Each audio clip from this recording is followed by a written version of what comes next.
Sadhguru Nath Maharaj Ki Jai, and welcome to Jagadambe Reads Mahabharata 162.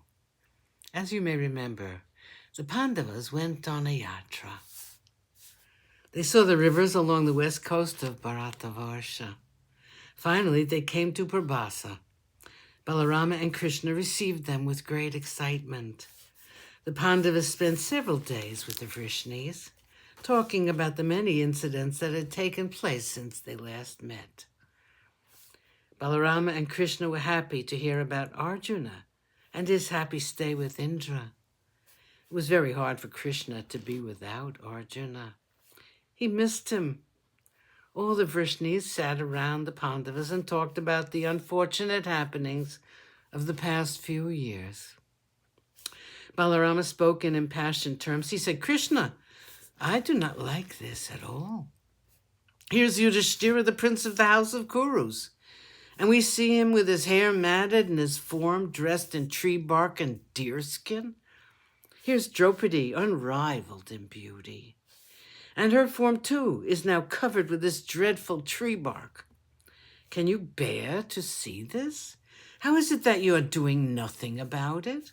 How could this happen with all the elders of the Kuru house being present? How could Bhishma and Drona allow this? It is an eternal stain on the family of Dhritarashtra. To banish these brothers to the forest is something terrible. To banish them to the forest for so many years and to enjoy their kingdom is something I did not expect Duryodhana to do.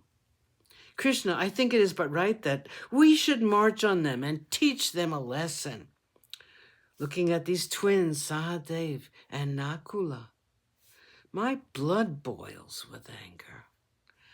Look at Bhima. Think of his power and look at his dress fit only for pilgrims and mendicants. It is a shame. I saw Yudhishthira surrounded by all the kings of the earth when I last saw him. He's now surrounded by sannyasis. I'm very unhappy to see the plight of the Pandavas. How is it the earth does not split into two when so much of injustice is present on her face? Krishna, Satyaki, come.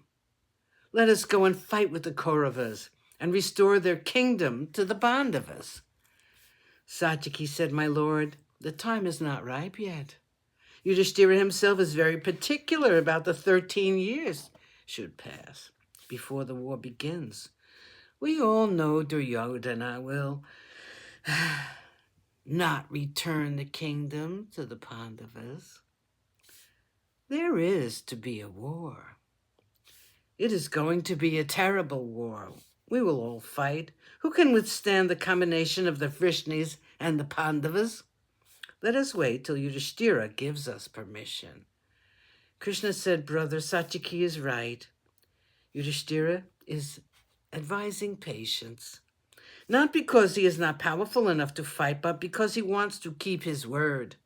Truth to him is greater than all the wealth in the world.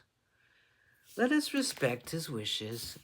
The time is not distant when we will all enjoy the war to our heart's content. Yudhishthira was very happy to see that there was somebody who understood his feelings and sentiments. He had been listening to Bhima and Draupadi since ever so long, ever since they came to the forest. He had been so hurt by them, and so often that the sympathetic speech from Satyaki, supported by that of Krishna, brought tears to his eyes. He said, my lord, Balarama's anger has already begun to destroy the Kauravas. It only needs the touch of Krishna and Satyaki to finish the configuration. I have no fears about the future. I know that Bhima and Draupadi will be happy to see the Kauravas destroyed. I'm happy and grateful to you all for the affection you have for us. After their visit to Prabhasa, the Pandavas continued their journey.